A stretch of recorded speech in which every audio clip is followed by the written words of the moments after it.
Nanya apa sih? Gue sampai nggak tahu mau nanya apa sih. Di samping saya adalah Marian Romantir. Gue 2 kali mampir ke YouTube-nya dia, TS Talk ya. Hai Panji. Hai Marian, senang sekali. Gue kaget loh, gue jadi bintang tamu kan biasanya gue ngulik-ngulik orang. Kenapa sekarang gue yang ditanya-tanya? Gitu. Semua adalah gara-gara gue menemukan fakta dari lu sendiri bahwa lu adalah Swifties. I am Swifties. Nah itu dia. Nggak kelihatan ya?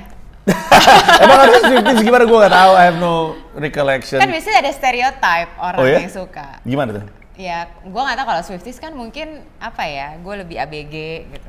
Cuma maksudnya gue juga suka sama dia dari gue ABG. Emang jadi iya? I've been a loyal fan, iya dong. Kemarin gue bisa ngeliatin nih, gue gak tahu lu ngeliat atau enggak. Jadi ada seorang bapak nyetir tapi dia selfie, ngasih lihat video anaknya waktu masih remaja, nyanyi-nyanyi berdua. Terus udah gitu fast forward ke sekarang, anaknya udah pada gede, tapi nyanyiin lagu yang sama. Lu lihat itu nggak? Masih kecil, dari kecil nyanyi sama. Terus dia akhirnya nganterin ke konser, anaknya dua udah remaja. Betul, nyanyiin lagu yang sama. Of course I saw that. Kan algoritma gue Taylor Swift. Itu menggambarkan yang tadi lu bilang, bahwa orang tuh kalau suka Taylor Swift tuh dari kecil. Dari dulu. Itu makanya sebabnya gue bilang susah banget sekarang nyari tiket konser. Karena yang nonton udah 3 generasi. Wow. Nah sekarang gue jelasin, kenapa gue pengen ngobrol sama Swifties. Oke. Ini kan Markas Comika namanya, tempat kami bernaung lah. Di sini tuh salah satunya ada manajemen. Manajemen untuk stand up comedian. Janji perusahaannya adalah komika hidup dari karya, yang tadi ada tulisannya itu. Jadi pengennya tuh ketika ada stand up comedian masuk ke sini, diproses keluar-keluar tuh jadi gitu kesannya. Jadi kan tanggung jawabnya kan punya formula. Gua mempelajari banyak orang, gua sendiri, terus mempelajari Yura Yunita, tadi gua ngobrol sama Yura, sama Danila, sama anak-anak JKT, sama Coki Pardede, karena dia juga bikin show level penontonnya udah 3.500-an. Wow. Terus gua ngobrol sama Ika, yang dulunya sempat jadi manajernya Glenn. Terus siapa lagi gue lupa, tapi pengennya sih Luna untuk ngobrol sama BTS. Tapi semuanya itu orang-orang ini gue teliti karirnya karena gue punya keyakinan tuh orang kalau sampai level dia bisa hidup dari karyanya biasanya ngelakuin 5 hal. Kalau dari jauh, dari luar tepatnya, kalau gue ngeliat Taylor Swift tuh kayaknya dia ngelakuin 5-5-nya. Yang pertama itu si talent tuh harus nunjukin personality-nya.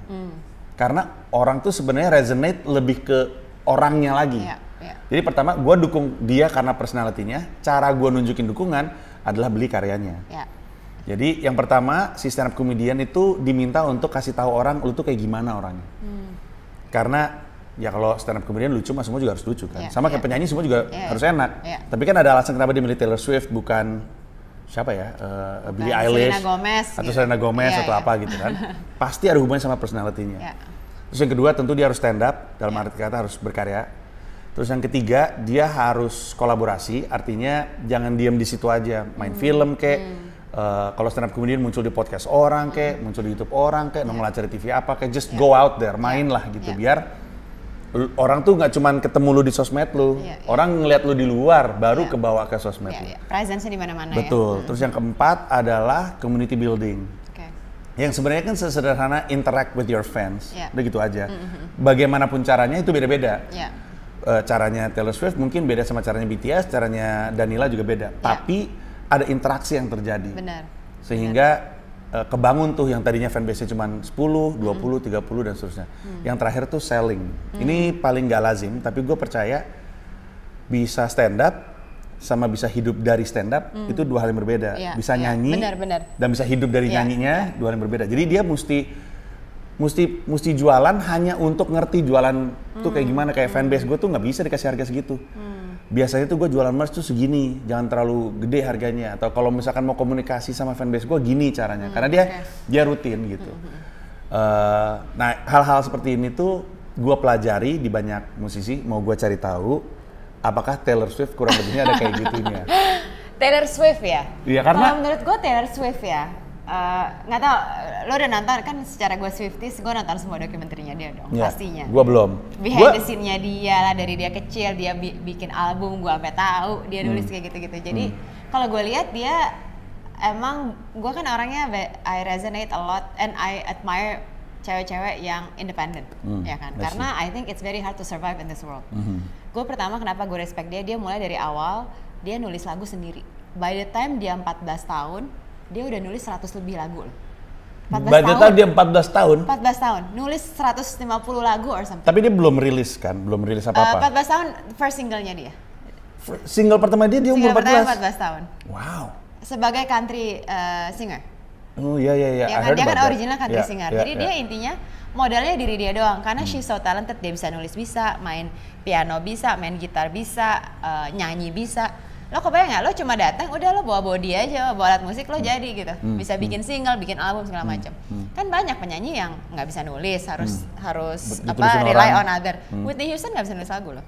Betul. Tulisan orang ya kan. Betul. Jadi, jangan kan gitu, Frank Sinatra juga nggak pernah nulis lagu sendiri. Emang iya, banyak kan yang kayak tahu gitu. Kan lo pikir mereka semua yang nulis. Nah ini kan dia nulis semua sendiri, based on cerita hidupnya dia. Jadi gue bilang, wow, nih orang dari umur segitu udah bisa survive sendiri tanpa ada band, tanpa ada apa gitu kan. Itu kan udah admirable menurut gue. Terus ya perjuangannya dia aja dari awal, ya I'm sure semua lah ya, semua orang kan harus kerja dari awal lah. Itu menurut gue impresif, yang akhirnya dia adapt, dia evolve sampai menjadi pop singer loh. Country singer jadi pop singer. Lu terpapar sama dia dari country atau pas dia udah pop? Dia mulai country pop. Oh jadi transisinya? Jadi ya sebelum kan dulu kental banget countrynya. Gue di country pop gue udah suka. Wow. Dia itu waktu itu umur berapa ya? Mungkin dia masih 18-19 tahun lah. Lu berapa? Gue kan sekarang masih 25. Actually gue sama dia cuma beda 6 tahun sih. Dia kan lahir tahun 89. Oh, berarti you're in your 20s? Yeah, I was in my 20s. Yes. Gue early 20s gue udah dengerin dia. Wow, oke. Karena salah satu atribut terbesarnya Taylor Swift itu personality-nya, yang artinya tuh kisah hidupnya, struggle-nya semua ketahuan.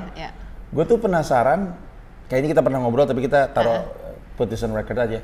Kebanyakan orang kalau dia tahu ceritanya Taylor Swift tuh dari mana? Kenapa Swifties ini bisa cerita soal hidupnya Taylor Swift sebagaimana lu itu? Karena gini, kan by the way karena gue Swifties, I've been to all of her concert. Semua konser ya, semua live konser. Yang kemarin nih gue baru mau tahun depan. Dari dulu ya, kan dia so far kayaknya udah ada 6 deh live concert. I've been to each one. Nah dia ini karena dia such a storyteller, kan biasanya country music tuh very good in storytelling kan. Such a storyteller, setiap kali dia perform, every single song sebelum dia ngomong, dia cerita dulu. Selalu cerita. Gue nulis ini waktu itu, misalnya gue lagi di mana lah, di farm gue apa, selalu ada ceritanya. Jadi automatically dia educating audiensnya dia tentang personality-nya dia kan, tentang hidupnya dia, tentang apa. Jadi kita ngerti without even watching documentary dia ya. Dulu kan belum ada documentary, belum ada internet Netflix, yang gitu-gitu nggak ada. Jadi kita tahu just from the songs ya, just from the songs, dan dia selalu storytelling pasti konser. Nah gue jadi lebih ngerti ya sekarang ya karena ada Netflix, ada internet segala macam gitu. Kalau gue nggak salah Stephen Colbert cerita momen ketika dia ketemu Taylor Swift, tapi katanya Stephen Colbert si Taylor Swift baru ngeluarin album pertama. Nah yang gue nggak tahu adalah apakah album pertama yang udah dia pop, masih teenager, masih country kalau album pertama. Karena anaknya Stephen Colbert pada zaman itu ngefans, masih kecil nih, ngefans sama Taylor Swift. Terus dari gitu Stephen Colbert, anaknya bilang, ya ampun, itu udah Taylor Swift, aduh ngefans banget gitu. Sebagai seorang bapak, dia nyamperin Taylor Swift, terus dia bilang, Taylor, congratulations on your album lo keren banget. By the way, anak gue yang perempuan tuh ngefans banget sama lo. Taylor Swift nengok, ngeliat anak perempuan itu, beautiful child, terus langsung disamperin, oh my god, lu cantik banget, apa segala macam. Aduh lu keren banget, gue suka banget gayanya, apa segala macam. Terus Stephen Colbert bilang, sejak hari itu gue rela berangkat perang demi Taylor Swift.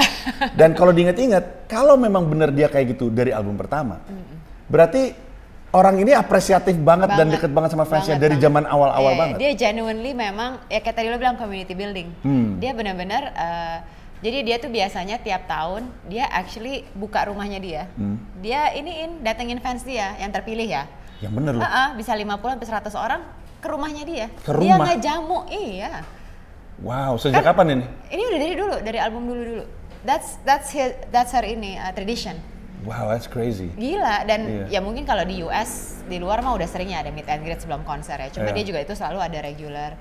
Cuma yang gue heran adalah dia buka rumahnya dia. Fansnya boleh datang gitu loh. Setahu lo, itu tuh dia personality-nya kayak gitu atau dia dilatih, di-groom sama orang tuanya atau manajernya? Atau industrinya? I'm sure it's a combination of everything ya. Kalau lo nonton dokumenterinya lo pasti lihat ya, dia ada saat masa dia down waktu itu yang dicela sama Kanye West, ingat nggak? Yang VMA dia dapat award, tiba-tiba Kanye datang bilang, Ini harusnya buat Beyonce, bukan buat Betul, lo. Wah gila, betul. itu dia down banget. Dia sempat disappear loh berapa tahun. Karena malunya malu banget dia bilang gitu. Padahal aneh ya, padahal kan Padahal dia yang menang ya. dia yang menang dan yang terganggu kan Iya, cuma yang kan bipolar kan Kanye gitu. Iya, tapi kan dia jadi nggak pede, lo kebayang nggak?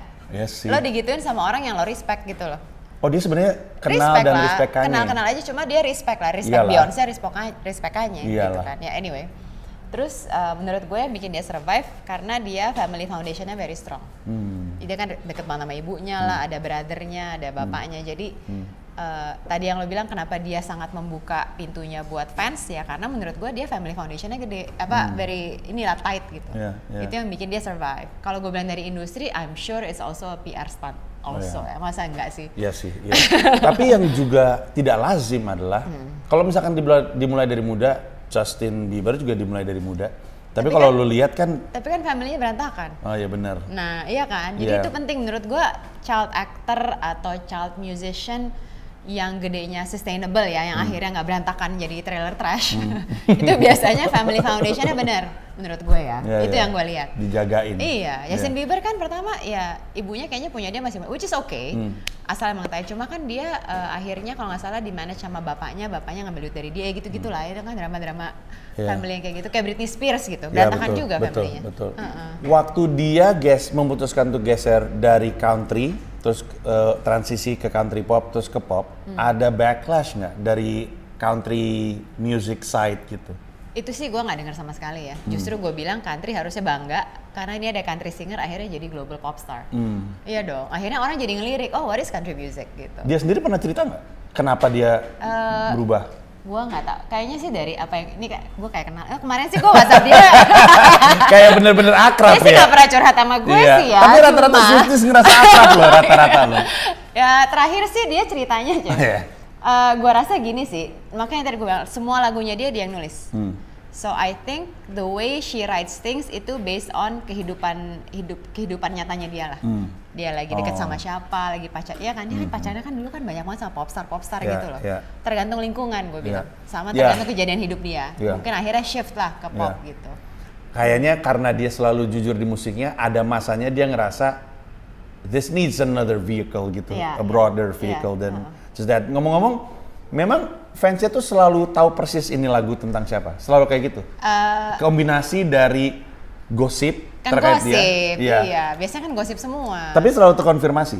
Nggak pernah. Karena kan ada yang iya. Yang Taylor Lautner kan dia confirm tuh. Betul. Akhirnya kan si Taylor Lautner datang kan di konser kan. Iya, dan hadir di video klipnya ya. Video klipnya itu juga. Iya. Terus ini juga yang juga digosipkan pacar sama dia, John Mayer. John Mayer juga iya. Iya. Iya, itu benar. Terus ada lagi Jake Gyllenhaal. Oh, Jake Gyllenhaal ya. Si Tom Hiddleston. Ini juga Calvin Harris ya. Yang terakhir tuh yang lama banget, justru yang dia nggak pernah posting, yang nggak sama sekali nggak pernah kelihatan di publik, yang Joe Alwyn, yang British actor, yang dia baru recently putus. Itu 5 tahun loh bareng itu. Cuma nggak pernah diiniin. Cinta banget kayaknya. Sempat jadi lagu. Putus. Ya makanya jadi lagu. Kayak jadi album. Kayak udah tergoyang-ganjing. Ini juga nggak sih si siapa yang namanya ya? Harry Styles juga ya. Iya. Harry Styles juga. Cuma zaman waktu One Direction ya. Jadi masih ABG banget gitu.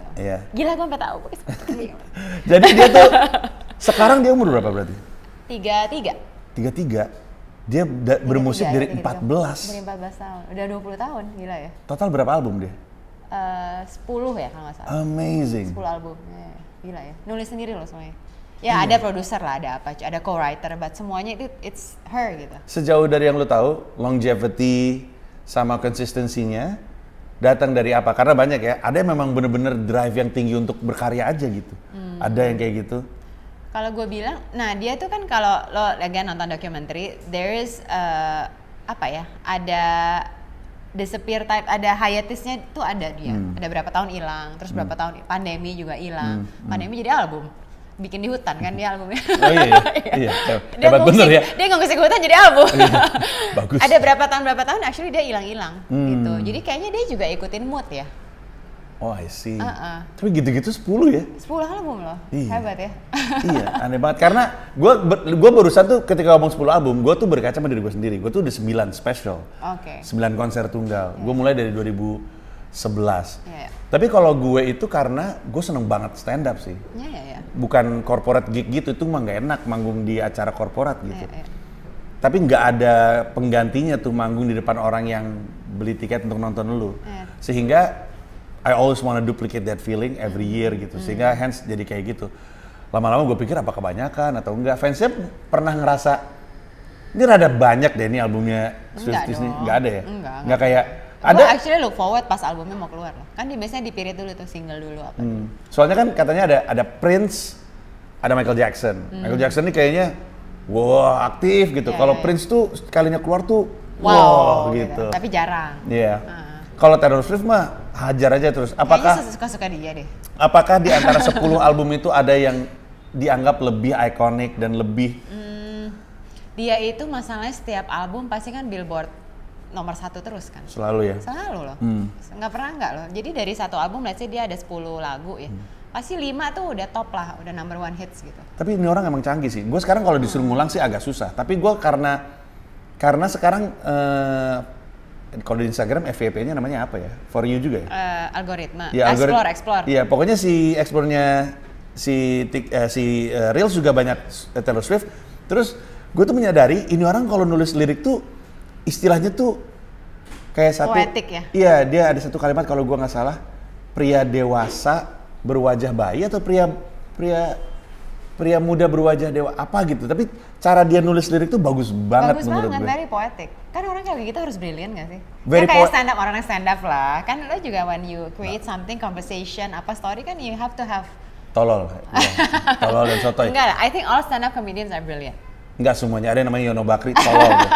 Tapi maksud gue itu juga distinctionnya dia Taylor Swift dengan yang lain karena lu denger kayak Yofi ya, lu ngelihat atau lu denger lagunya Yofi, terus selalu ada satu kalimat yang aneh gitu, ada satu frase yang aneh gitu. Tapi dalam hal Taylor Swift selalu quotable gitu. Cewek-cewek tuh kayak deket banget gitu. Itu did she develop that atau dari dulu emang selalu kayak gitu? Dari dulu kayak gitu, very poetic. Yeah, actually when you are a country singer, usually country singer they really sing and write something the way it is. Kayak misalnya hari ini gue mandi, gue ketemu kayak gitu kan. Cuma I think semenjak dia ke pop, gue ngelihat liriknya sangat beda. Langsung tiba-tiba jadi poetic banget. Ya jadi quote, mungkin dia sering baca Pinterest quote kali ya? Mungkin juga. Kalau zaman gue beli majalah Intisari itu biasanya suka ada kutipan-kutipan di bawah. By the way, lu bilang lu nonton hampir semua konsernya karena lu sempat tinggal di US ya? Iya. Konser pertamanya dia yang lu tonton berarti apa? Speak Now. Itu tahun berapa? Itu kan dia 2014 itu kan yang 1989 early dia umur 14 tuh kapan? Kayaknya dia mulai konser umur 14 berarti dia umur tahun berapa sih? 2004 ya? Gue kalau matematika agak lemah. That's why I'm a comic. Kayaknya 2010 ya? 2009 gitu? Ya itulah. Gue waktu itu tinggalnya di Australia actually.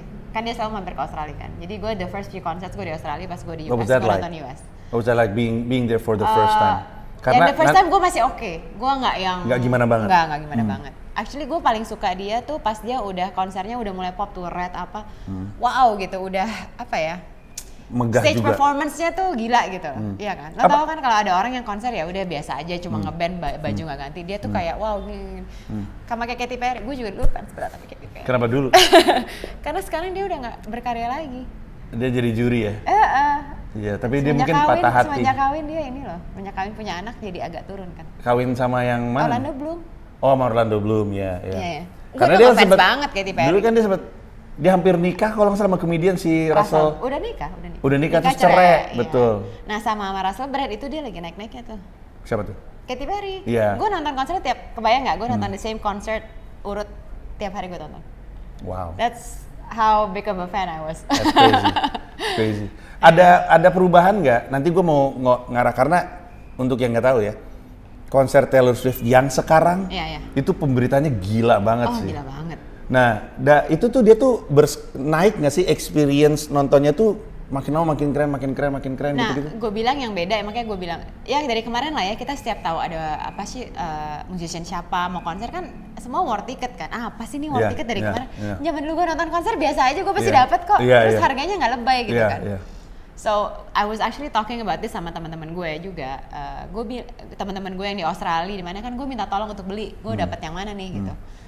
Terus bener juga konsepnya adalah ya sekarang karena kita rebutan sama banyak generasi. Dulu tuh cuma kita doang yang nonton. Wow. Iya kan? Jadi ya nggak banyak gitu. Sekarang kita generasi kita masih nonton. Generasi anak kita atau ponakan kita yang teenager sama anak-anak SMP udah pada mau nonton. Sama even older ada. Jadi rebutannya udah makin gila.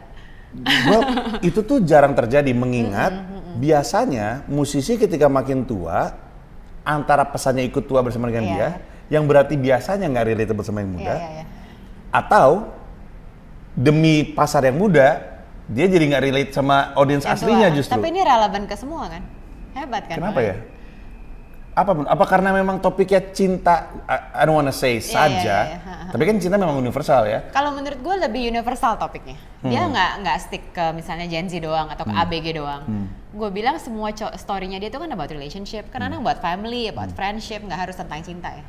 Ada yang tentang kehidupannya dia lah gitu. Jadi menurut gue it touches everybody on a different way. Gitu. Setelah buku Pecahkan hadir dan membantu banyak orang untuk bisa nulis joke pertamanya, kemudian bisa sampai ke job pertamanya, hadir buku edisi kedua yaitu Pecahkan Volume 2 yang akan membantu lu dari job pertama ke stand up special pertama. Jadi ngebantu lu dari kerja di dunia stand up sampai ke berkarya di dunia stand up. Ini adalah buku yang sangat-sangat gue banggakan untuk beberapa alasan. Pertama, kalau yang Pecahkan pertama itu kan ditulis berdua dengan gue dan Ulwan Fahri. Pecahkan NYC tentang gue tinggal di New York sebagai stand up comedian dibantu bersama dengan Indra Cahya. Kali ini di Pecahkan Volume 2 gue 100% nulis buku ini sendiri. Udah lama banget gue nggak nulis buku, bener-bener nulis sendiri tanpa bantuan co-writer atau ghostwriter bahkan. Jadi gue seneng banget sama project ini, humor gue juga nyemplung di sini, dibantu oleh Indra Cahya sebagai editor. Buku ini juga punya kata pengantar dari Raditya Dika dan buku ini buka pre-order dari 17 Mei sampai 27 Mei 2024. Bisa lu PO di pecahkan.com dengan harga Rp110.000. Semua buku yang dibeli pada periode PO akan dapat tanda tangan gue. Jadi silakan disikat, silakan dibeli dan moga-moga buku ini bisa membantu lo. Si konsernya Taylor Swift ini ya, kan terkenal sekali jadi sebuah experience yang mengagumkan. Dan kalau orang bikin konser, experience itu kan bukan cuma pas gue lagi di panggung ngeliat dia gitu. Salah satu, gue nggak tahu namanya apa kalau untuk Taylor Swift, tapi ada salah satu fitur konsernya Taylor Swift yang ketika gue tahu pertama kali, gue duplicate dan sekarang jadi fitur rutin perusahaan kami kalau bikin acara stand up. Apa?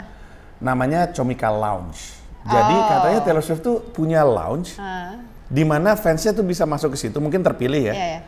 Terus ya gitu di situ ada nggak tahu ada merch-nya atau bisa ketemu sama dia, bisa ngobrol. Bener nggak ada kayak gitu? Bener ada.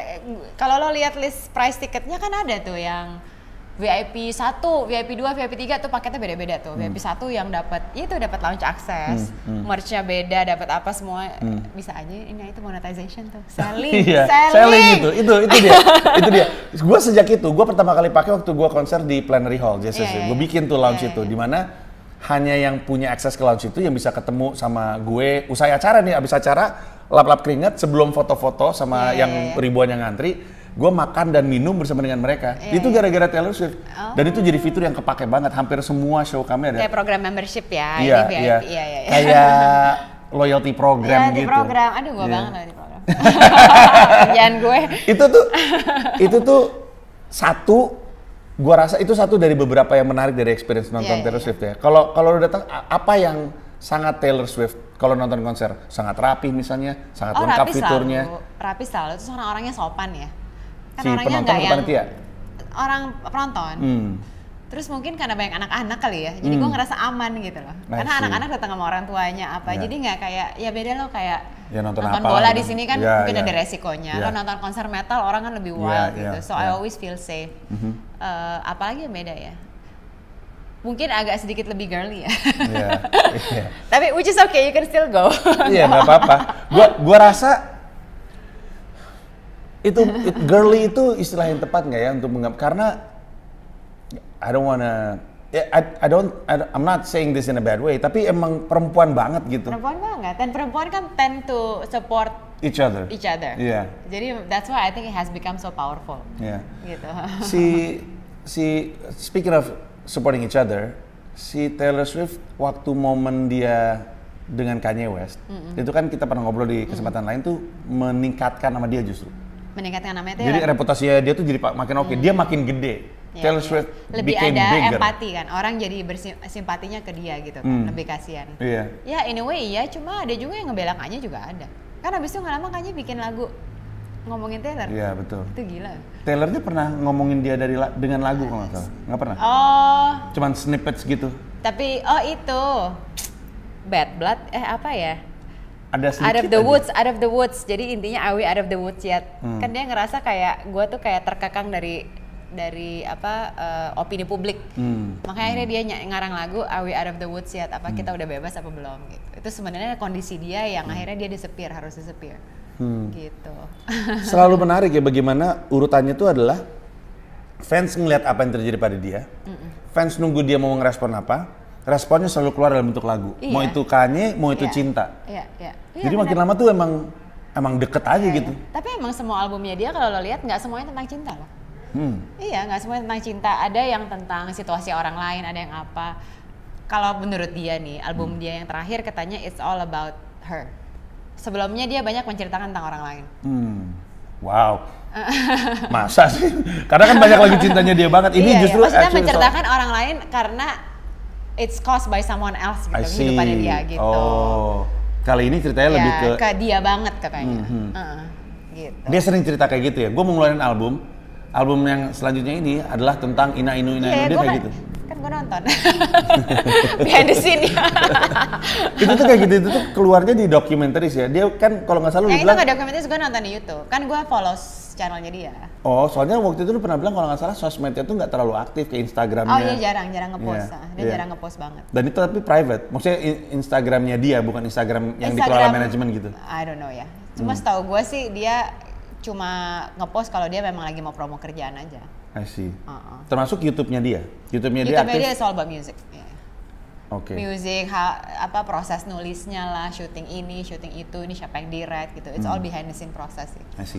Kalau di musik ya, dan ini pertanyaan gue juga karena gue nggak ngikutin Taylor Swift. Gue ngomong di rap aja. Di rap itu ada Lil Wayne. Lil Wayne tuh nge-rap udah lama banget. Terus masuklah ke periode di mana. Udah big dong dia. Udah lumayan. Udah Big Wayne. Lucu sekali Ibu.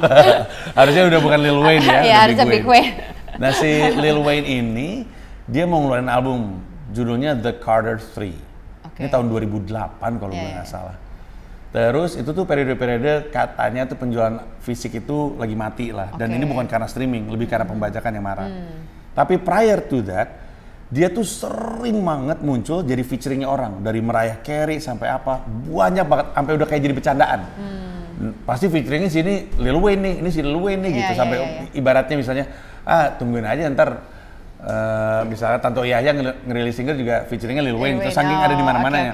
Tapi karena dia ada di mana-mana dan lintas musik sampai orang-orang, ini orang kok collabnya kayak nggak milih-milih ya.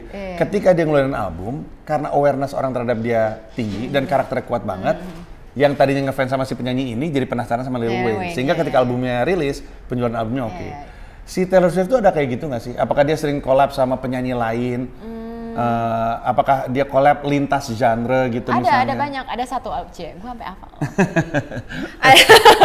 Ada satu album dia, kalau nggak salah yang dia bikin di hutan itu, ada folklore atau apa. Itu semuanya collab sama Dixie Chicks sama Bon Iver. Adalah penyanyi pop yang dia selalu kerja bareng. Itu ada produser penyanyinya One Republic, itu selalu bareng dia jadi producing, sama penyanyinya Fun, Jack Antonoff.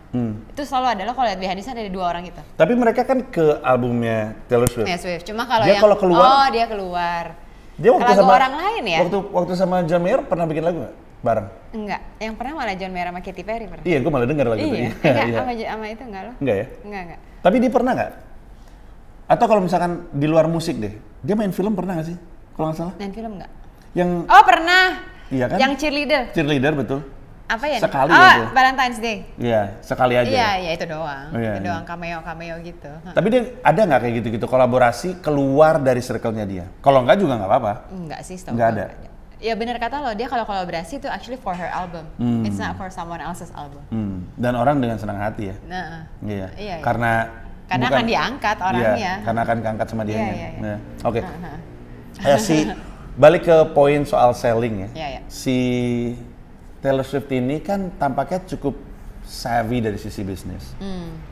Salah satu momen besar adalah ketika dia berantem sama Spotify kalau nggak salah. Oh iya betul. Urusannya tuh kalau nggak salah dia nggak ngerasa adil nih si streamingnya. Pembagiannya. Ya. Itu katanya gede banget tuh. Dia kalau nggak salah sempat narik albumnya dari Spotify kalau nggak salah. Akhirnya dia apa? Iya. Dia malah ada satu, dia nggak ngerasa adil, nggak diperlakuin adil sama salah satu labelnya dia. Makanya dia ada yang dia re-record kan. Oh ini. Taylor's version itu. Kan sekarang lo kalau Scooter lihat Brown lagu ya? Dia pernah sama Scooter Brown nggak? Bukan Scooter sih, labelnya apa gue lupa deh. Cuma adalah dia ngerasa, loh ternyata nih album master tape-nya bukan punya gue. Jadi sama dia re-record semuanya. Makanya lo kalau lihat di Apple Music gitu kan ada tulisan Taylor's version. It's the new re-recording of her old album. Jadi terus si fanbase-nya juga, oke guys, Taylor Swift bikin versinya dia yang baru, kita semua dengerin hanya yang versi itu. Something like that. Yang masternya bukan dipegang sama dia, kita tinggalin gitu. Wow, that's crazy. Itu dari mana? Menurut lu, kayak misalnya ya, soal Taylor Swift dengan Spotify, soal Taylor Swift dengan Live Nation, urusan jualan tiket, atau Ticketmaster ya, gue lupa. Itu tuh dia sendiri yang savvy, atau dia dikelilingi tim bisnis yang savvy? Menurut gue tim bisnisnya jago. I see. I mean, if you're that busy, lo mikir gak sih kayak gitu? Gak tau juga sih gue. I don't think so deh. Tapi bapaknya dia kan banker. I see. Karena gue tadinya mikir, kalaupun dia dikelilingi tim yang pinter, dia kan kayaknya ya bukan karakter yang tutup mata terserah lu dia mau kayak gimana. Pasti ada direction dari dia juga. Look, I'm sure she is a brilliant woman. Cuma I think in terms of strategy, how we should act upon this, I'm sure there's a team. Cuma mungkin dari perasaan this is fair or unfair, mungkin dari dia ya. Iya. Gitu. Dia pernah secara terbuka ngomong attacking on corporate gitu nggak, kayak guys, Spotify ini sebenarnya nggak bener loh pembagiannya, atau guys. Kan pernah kan dia ngomong kan? Ya, gue nggak ngikutin sih. Enggak, dia kayaknya deh. Gue nggak tahu sih. Enggak, yang gue tahu dia speak up against politician itu gue tahu. Oh ya? Iya.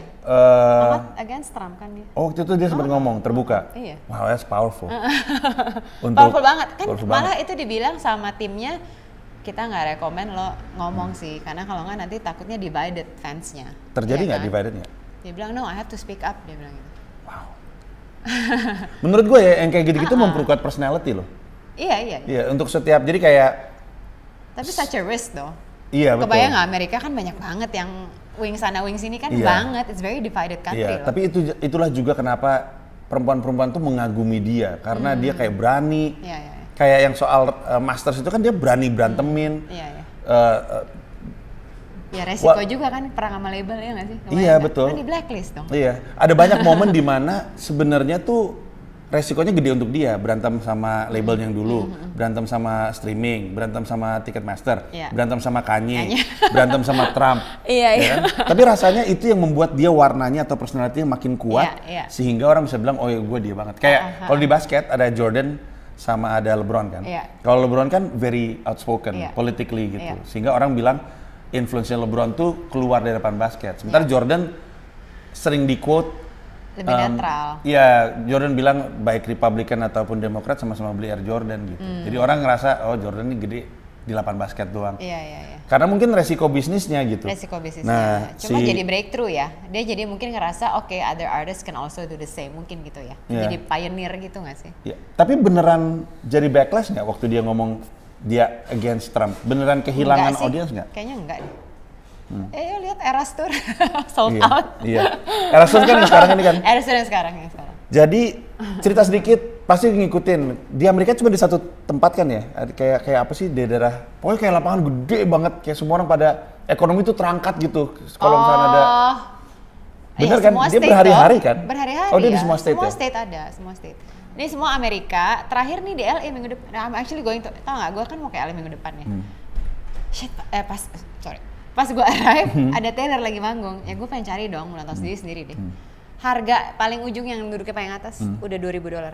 $2,000? Udah resale price ya, karena udah secondary market kan. Iya, tapi itu 2.000 yang paling atas loh. Itu kan bisa jadi rent seseorang. $100 lah kan kalau baru beli. Gila, 2.000, gue aduh enggak deh.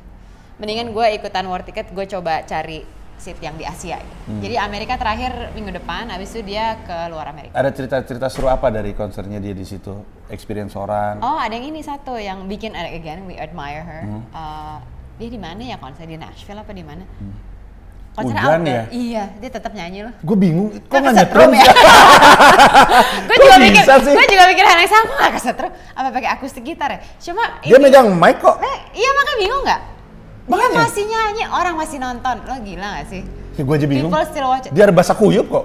Terus ada yang banyak lah ya konser-konser di Amerika yang kebagian tiket semuanya nonton dengerin di luar, lihat nggak? Nggak tahu gue. Jadi udah nggak ada sold out, right? Ini sold out lah.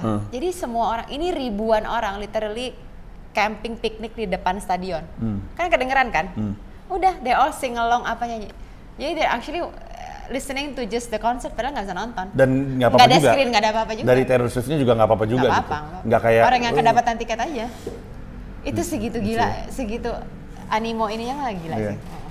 Ya udah, bigger dan dulu. Iya, itu udah pasti karena kekaguman yang ekstrim ya. Dan mungkin juga karena cerita-cerita tentang baiknya dia ke fansnya. Kayak tadi gue cerita soal anaknya Stephen Colbert, terus dia membuka rumahnya, terus dia punya lounge khusus. Kayak gitu-gitu tuh banyak nggak sih? Atau gua rasa banyak, tapi apa saja hal-hal yang Taylor Swift lakukan untuk berinteraksi sama fansnya?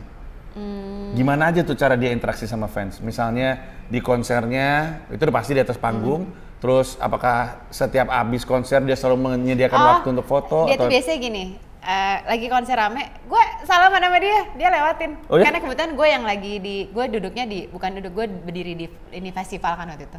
Berdiri terus gue di pinggir dan dia tuh ngiterin festival. This is like a huge concert. Jalan, dia jalan, ada bodyguard terus dia salamin, dia giniin satu-satu. di stadion? Iya, dia turun ke bawah sama bodyguard, dia samperin, jadi orang yang di pinggir semua kedapat salam. That's crazy. Ada teman gue videoin kemarin nge-tag gue, remember this in 2014, 2000. Itu kan dragging secara durasi ya? Gila sih.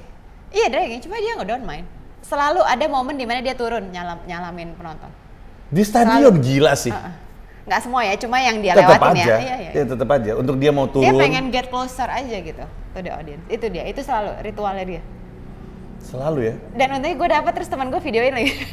Dia bukan sih yang katanya masuk ke panggung tapi diumpetin dalam sebuah kotak gitu.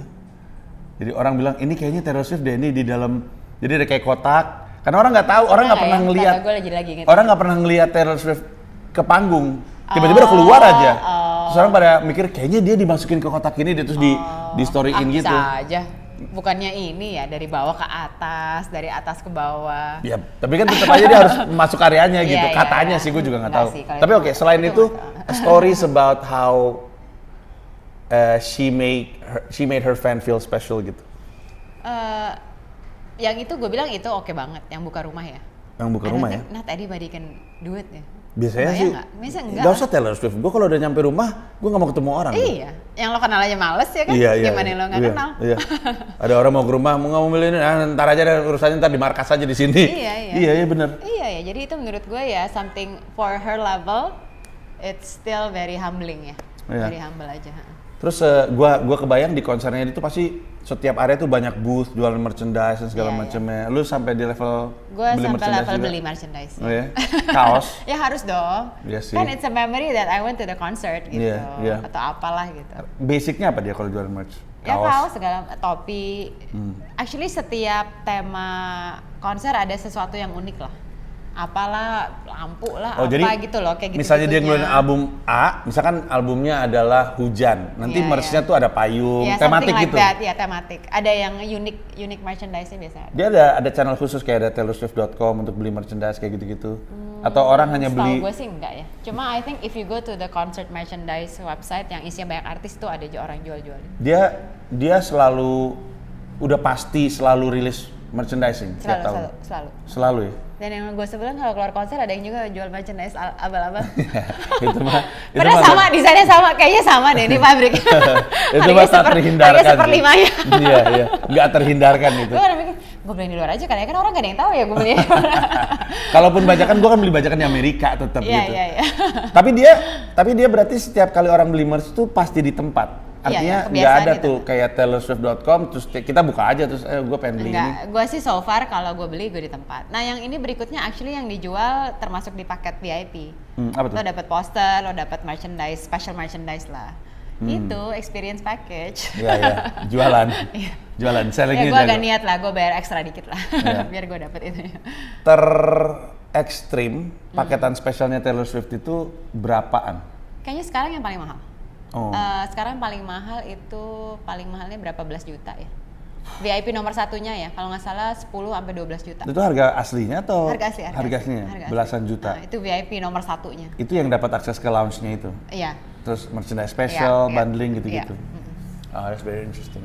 Sebenarnya kalau misalkan dari obrolan kita, 5-5-nya tuh ada tuh personality-nya jelas muncul, dia berkarya 10 album, mulai dari umur 14, kolaborasinya mungkin tipis, tapi community building-nya kuat, abis itu very savvy in selling gitu. Dan itu yang membuat dia sampai sekarang. Do you have a favorite Taylor Swift song? Duh, banyak banget. Banyak banget, mungkin favorit gue kayak ada beberapa favorit per album ya. Gue suka Wildest Dreams. Gue tuh kan anaknya agak suka dengerin lagu mellow ya. Biarpun anaknya Semangat 45. Iya, jadi kalau dia denger lagu gue suka yang chill gitu.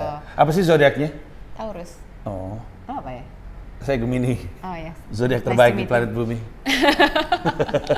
Zodiak paling tidak tertebak karena hari ini bisa oke, besok bisa nggak mood. Ya nggak, gue oke mulu kok.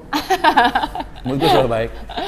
Tapi ya tadi lu bilang di setiap album lu punya lagu favorit. Ada lagu favorit. Cuma gue lebih suka album-album dia yang memang yang melo-melo sih. Ada beberapa album yang agak chill-chill lagunya. Para Swifties ini punya bayangan nggak sih kira-kira apa yang akan Taylor Swift lakukan ke depannya gitu? Gue tuh cuma takutnya one day dia bakal kawin dan dia akan turun pamornya. Turun pamor dia kan? Dia nggak akan sekeren ini bikin lagu. I see. Turun pamor ya wajar lah ya, namanya juga kalau orang turun pamor, you can always ini lah. Iya, tapi kan maksudnya lu khawatir terdampak sama karyanya ya? Terdampak sama karyanya ya. Seperti yang terjadi sama Katy Perry ya? Iya. Tiba-tiba gue kayak biasa aja sama Katy Perry. Padahal dulu gue ngefans berat, gue sampai nontonin kayak video-video paparazzinya. Wow. Saking ngefans ya, gue itu kayak sampai nyari tahu gue bisa meet and greet di mana ya. Ini gue udah umur 30 ya. Udah kayak gitu. Cuma sekarang dia udah nikah, kok gue jadi nggak tertarik lagi. Ya mungkin karena karyanya nggak ada ya. Hampir nggak sih? Hampir itu terjadi di cowok yang 5 tahun ini? Enggak, gue bilang karena dia tetap keluarin album. Walaupun pacaran. Nah, gue sukanya karena pacarannya private. Tidak terekspos. Makanya kayaknya dia juga oke ininya. Brandingannya. Mungkin kalau udah yang terekspos ada ini kan distractionnya terlalu banyak ya. Rata-rata apa yang terjadi sama mantan-mantannya setelah putus? Rata-rata kayaknya bangga ya pernah. Apakah? Yang 1975 juga pernah loh, yang si Matt Healy yang kemarin kasus. Matt Healy pernah pacaran? Jadi dulu sebelum sama Joe Alwyn pernah ngedate bareng sama si siapa? Matt Healy-nya. Matt Healy-nya, iya. Karena si Taylor pernah manggung pakai kaos 1975. Oh wow.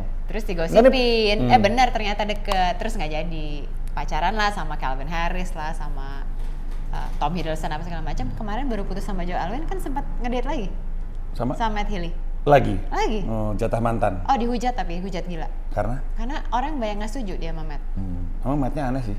Sih. Emang rada aneh. Padahal gue ngefans sama 1975. Iya. I really love the music still, tapi semenjak kemarin gue jadi nggak suka orangnya. Oh. Iya, tapi kan Tapi gue bisa menghargai musik. Ya kita bisa bedain orangnya dengan karyanya. Jadi gue adalah I don't have to look at the person, tapi I actually like the music. Gue juga susah untuk tidak menikmati lagunya R. Kelly soalnya. Oh iya benar juga. R. Kelly-nya kan nggak bisa kita bela gitu. Timeless loh, I believe I can fly, the world's greatest. Tapi udah, dia di penjara. Iya. Nah, si cowok-cowok ini, jejak-jejak pacaran itu juga keluar di lagunya masing-masing nggak sih? Ada yang iya, ada yang enggak. Ada yang iya, ada yang enggak. Yang gue bilang keluar tuh justru yang sebentar banget. Oh gitu? Iya. Yang lama-lama malah jarang dia nyanyiin loh. Oleh Taylor Swift-nya kan? Iya. Oleh oleh cowoknya? Oh, cowoknya bikin lagu tentang dia? Iya. Oh, itu gue nggak tahu. Nggak tahu loh. Ya, karena ngefansnya ke Taylor Swift-nya. Iya dong. Okay. Tapi berarti benar prediksi gue, bahkan sampai Taylor Swift pun ada rukun, gue nyebutnya rukun komika untuk stand up comedian ini. Ada ngejalanin 5 poin tersebut. Yeah. Yang berarti Taylor Swift ngelakuin, JKT iya, Danila iya, Yura juga iya. Berarti sejauh ini masih valid. Oke. Benar ya. Ngobrol-ngobrolnya sangat bermanfaat untuk saya yang tidak terlalu. Kalau gue mau memulai perjalanan ngefans sama Taylor Swift, which of her album would you recommend me? Album dia yang mana yang perlu gue dengerin pertama kali? Lo sukanya jenis lagunya gimana? Gue suka upbeat, yang sukanya yang... Gue juga mellow gue anaknya. Oh, lo anaknya mellow. Gue anaknya mellow gue. Gue bilang album Lover sama 1989. Lover sama 1989. Oke, saya akan dengarkan. Terima kasih banyak. Iya, terima kasih Panji. Thank you, bye-bye. See you.